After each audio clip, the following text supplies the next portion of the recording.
आप सभी लोगों को मेरा नमस्कार, जय मां चंडी, जय शंकर। मैं आप सभी लोगों को और एक नए वीडियो में स्वागत करता हूं। आज के वीडियो में मैं आप सभी लोगों को रुद्र चंडी पाठ के एक भयानक अनुभव के ऊपर बताने जा रहा हूं, जिसको सुनने के बाद आप सभी लोगों को पता चल जाएगा कि रुद्र चंडी पाठ कितना भयानक होता है तथा उसको अगर सही तरीके से पाठ कर लिया जाए तो साधक का जीवन भी परिवर्तन हो जाता है और साधक बहुत कुछ चीज़ों को प्राप्त कर लेता है। तो चलिए शुरू करते हैं आज के वीडियो को और जानते हैं इस अनुभव के ऊपर। आज के अनुभव को शुरू करने से पहले मैं आप सभी लोगों को बता दूं, आप सभी लोगों को डिस्क्रिप्शन में, इस वीडियो के डिस्क्रिप्शन में हमारे सेकंड चैनल का लिंक मिल जाएगा। तो मैं एक शॉर्टली बता दूं कि हमारे सेकंड चैनल में हम सभी लोग क्या क्या देंगे। उस सेकंड चैनल में मैं आप सभी लोगों को अप्सरा, यक्षिणी, गंधर्व, किन्नर आदि साधनाओं के, महाविद्या साधनाओं के, भैरव भैरवी साधनाओं के, तंत्र और ज्योतिषी रिलेटेड बहुत सारे ऐसे गुप्त विद्याओं को प्रदान करूंगा। तो जाके जरूर ही वो चैनल सब्सक्राइब कर लीजिए ताकि आप सभी लोगों को भी वो ज्ञान प्राप्त कर सकें और उस ज्ञान से आप सभी लोग अपने जीवन में आगे बढ़ सकें। डिस्क्रिप्शन में लिंक मिल जाएगा, जाके जरूर ही हमारा जो वो चैनल है उसको सब्सक्राइब कर लीजिएगा। तो चलिए बढ़ते हैं हमारे आज के इस अनुभव के ऊपर।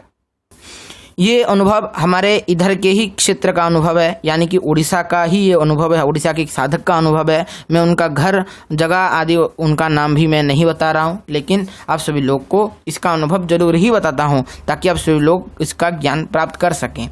तो ये करीबन 2012 की बात है। मैं उस समय ज़्यादा एज का नहीं था, तो उस समय का ये बात है।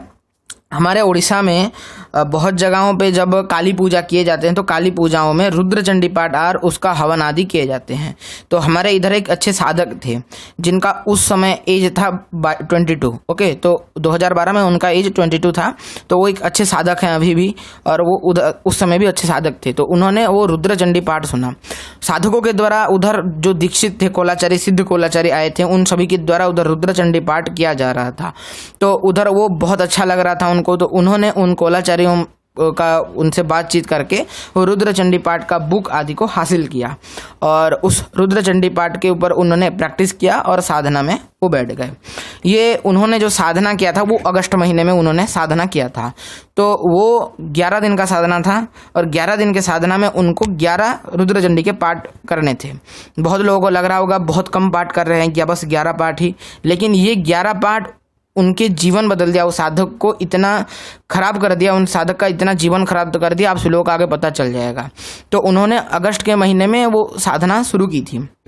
साधना उन्होंने संकल्प ले लिया कि माता की ऐसे ऐसे है, मैं ये रुद्र चंडी पाठ करूंगा, ये मेरा कामना है, ये मेरा इत्यादि इत्यादि करके उन्होंने वो रुद्र चंडी पाठ के लिए संकल्प ले लिया। उनके उस समय कोई गुरु नहीं थे, लेकिन उन्होंने माता के और शिव जी के मंत्र लेकर उसका बहुत अच्छे से जाप कर रखा था। इसलिए उस समय भी वो एक, अगर साधारण तरीके से देखा जाए तो एक उत्तम साधक थे। फिर भी उन मंत्र के प्रभाव की वजह से फिर भी वो रुद्र चंडी के पाठ के प्रभाव से बचे नहीं पाए।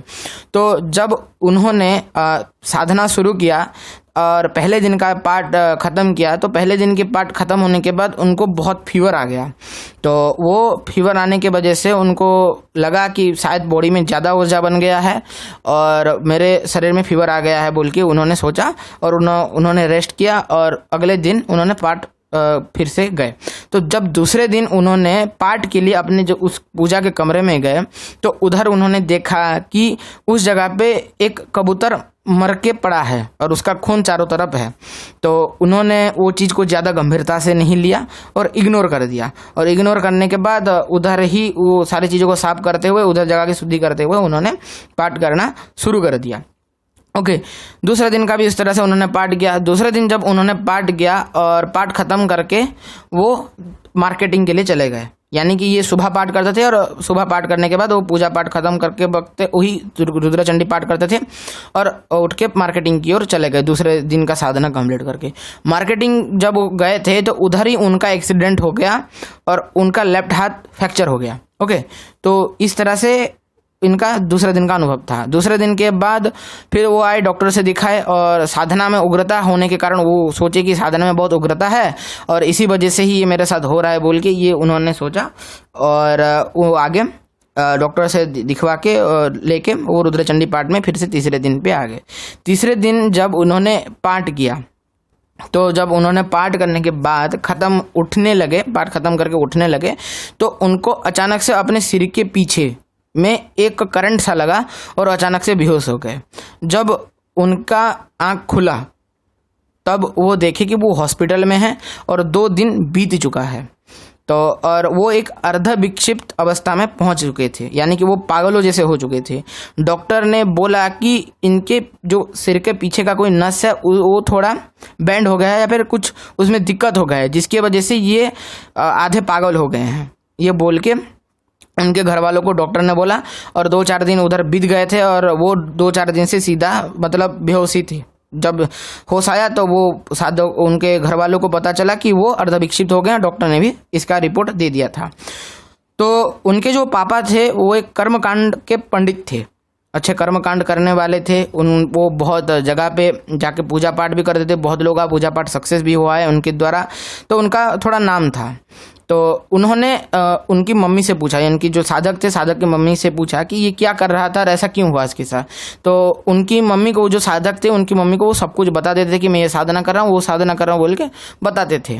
तो उनकी मम्मी ने उनके साधक के पापा को वो सारी चीज़ें बताई कि ये ऐसे ऐसे साधना कर रहा था रुद्रचंडी का और इस तरह से ये हो गया और ये इसके बाद बेहोश हो गया, हम उसको उठा के ले आए बोल के। उसके चाचा के साथ वो लोग उसको हॉस्पिटल ले आए थे। फिर उसके पापा आए और बाकी सब केस पता चला कि वो आधे पागल हो गए हैं बोल के। तो उनके जो पापा थे वो एक बड़े महंत को जानते थे, कोलकाता में वो रहते हैं वो महंत। तो वो भी एक सिद्ध कोलाचारी थे। तो उन महंत के साथ उन्होंने कांटेक्ट किया और उनको हमारे इधर बुलाया, ओके, उनके घर में बुलाया। तो उन महंत माता काली के एक अति तीव्र साधक थे, वामपंथी से दीक्षित थे, स्मशान साधक थे। तो उनके पास माता काली की भी कई सारी गुप्त विद्याओं की सिद्धि और माता काली का प्रत्यक्ष कृपा था उनके ऊपर। तो उन्होंने ध्यान में देख के बताया कि जो उनके साधक के पापा को बताया कि आपको जो बेटा है वो बेटा ने रुद्रचंडी के पाठ किया था और उसमें इतनी सारी गलतियां की कि उसके अंदर जो रुद्रचंडी का जो ऊर्जा है वो ऊर्जा बिगड़ गया, उसका कुंडली बिगड़ गया और जिसकी वजह से वो अर्धविक्षिप्त हो गया है। तो उनके पापा ने बोला कि ये कैसे ठीक किया जा सकेगा या फिर कैसे ठीक किया जाएगा, क्या अनुष्ठान है, क्या विधियाँ हैं इसके लिए।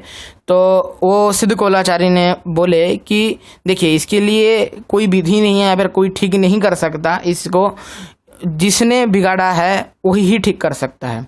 तो उनके जो साधक के पापा ने बोले कि कृपया महाराज जी अच्छे से खोल के बताइए। तो उन जो महंत थे यानी कि जो कोलाचारी थे उन्होंने बताया कि यही रुद्रचंडी पाठ से बिगड़ गया है और यही रुद्रचंडी पाठ से ही ठीक होगा। तो उनके पापा ने बोला कैसे ठीक होगा। तो वो कोलाचारी बोले कि ये जो आधा पागल हो गया है यानी कि अर्ध विक्षिप्त अवस्था में पहुंच गया है, इस अर्ध विक्षिप्त अवस्था को कुछ समय के लिए हम रोक सकते हैं और इसको चैतन्य अवस्था में ला सकते हैं। उस चैतन्य अवस्था के दौरान इसको फिर से अच्छे से वो 11 दिन की रुद्रचंडी पाठ की साधना को कंप्लीट करना पड़ेगा, तभी जाके ये एक अपने जो ओरिजिनल स्थिति या फिर सुस्त हो पाएगा या फिर अच्छा हो पाएगा। उसका जो बीमारी आदि हो गया है जिस पार्ट के वजह से उसको जो बहुत नेगेटिव प्रभाव पड़ा है वो सब कटेगा। तो उनके जो साधक के पापा थे उन्होंने हाँ बोल दिया और उन कोलाचारी ने लगातार 3 दिन तक एक अनुष्ठान किया उनके घर में, जिसके फलस्वरूप चौथे दिन ही जो साधक थे वो अच्छे हो गए और उन साधक को बताया गया और वो जो साधक थे उन्होंने वो कोलाचारी से सीधा दीक्षा लिया। दीक्षा लेने के बाद रुद्रचंडी माता का मंत्र आदि का दीक्षा लिया और उन रुद्रचंडी पाठ उनसे सीखा 2-3 दिन के अंदर और उसके बाद वो फिर से 11 दिन की साधना में लग गए। जब वो 11 दिन की साधना में लग गए तो वो तो अपने लिए साधना कर रहे थे रुद्रचंडी के पाठ का, उसके साथ उन साधक के लिए वो जो सिद्ध कोलाचारी थे वो लगातार बैठ के उनके घर में ही मंत्र जाप कर रहे थे, पीछे थे, यानी कि एक तरह से उनको प्रोटेक्ट कर रहे थे कि वो ऊर्जा उनको फिर से ना बिगाड़ दे बोल के। तो इस तरह से करने के बाद उनका 11 दिन का साधना संपन्न हुआ। 11 दिन में अंतिम दिन यानी कि 11वें दिन जब वो साधक ने अपने हवन कुंड में पूर्णाहुति डाली, तो पूर्णाहुति डालने के 15 मिनट बाद फिर से वो बेहोश हो गए और उन्होंने एक तरह से सपना देखा कि जो एक स्त्री हैं वो 5 मुंडों के ऊपर बैठी हैं, उनका ललच जीवा है, एक हाथ में चक्र गदा धनुष आदि धारण किए हुए हैं तथा वो उनके गले में नरमुंडों की और रक्त पुष्पों की माला है, लाल कपड़े पहने हुए हैं और उनका पूरा शरीर का रंग काला है। 3 नेत्रों वाली देवी हैं, बल्कि एक देवियों का दर्शन उन्होंने सपने में किया और उन्होंने बोला कि मैं तुमको आशीर्वाद देता हूँ। उन देवी ने उनको स्वप्न में बोला और वो अचानक से वो सपना टूट गया। तो जब सपना टूट गया तो वो उठे और वो सिद्ध कोलाचारी महाराज को बताए कि ऐसा ऐसा होके मेरे को सपना आया है। तो उन सिद्ध कोलाचारी महाराज ने बोला साधना सफल हुआ, अभी जो तुम्हारा बीमारी हो गया था, तुमको जो अर्धविक्षिप्त तुम हो गए थे और अब तुम्हारे जीवन में जो परेशानियाँ आ गई थी वो सारी परेशानियाँ दूर हो चुकी हैं। अभी माता का कृपा तुम्हारे ऊपर फिर से लौट आया है बोल के उन्होंने बताया। यही अनुभव से हमको ये सीखने को मिलती है कि जो रुद्र चंडी का जो पाठ है वो इतना भयानक है, उसमें शब्दों के गड़बड़ होने के कारण साधक विक्षिप्त हो सकता है, साधक पागल हो सकता है या फिर अपना जीवन को भी हार सकता है। इसीलिए सभी साधकों को चाहिए कि जो लोग रुद्र चंडी साधना करने जा रहे हैं, रुद्र चंडी पाठ करने जा रहे हैं, उन सभी साधकों को चाहिए कि साधक पहले गुरु दीक्षा ले ले, गुरु से दीक्षित हो जाए, गुरु मुख से वो रुद्र चंडी मंत्र प्राप्त करे और तथा अपने तपोबल को बढ़ाते हुए अपनी सुरक्षा को ध्यान में रखते हुए गुरु सानिध्य में ही रुद्र चंडी साधना करे ताकि वो सिद्धि को प्राप्त कर सके। कोई भी साधक जो दीक्षित नहीं है, जो एक गुरु मंत्र उसके पास नहीं है, उसके लिए कोई सुरक्षा की व्यवस्था नहीं है, वो साधक कभी भी रुद्रचंडी साधना और रुद्रचंडी पाठ के ऊपर कभी भी वो ना उतरे, नहीं तो उसके अपने जीवन में बहुत सारे ऐसे ऐसे दिक्कत शुरू हो जाएंगे जो वो खुद भी नहीं सोच सकता और उसको वो उस सारे दिक्कतों से निकलते निकलते उसका पूरा जीवन कट जाएगा, या फिर एक तरह से बोलें तो वो दिक्कत उसके जीवन में कभी कटेंगे ही नहीं। तो इसीलिए साधकों को चाहिए सावधानी पूर्वक दीक्षा लेते हुए गुरु के सानिध्य में ही रुद्रचंडी का साधना करें।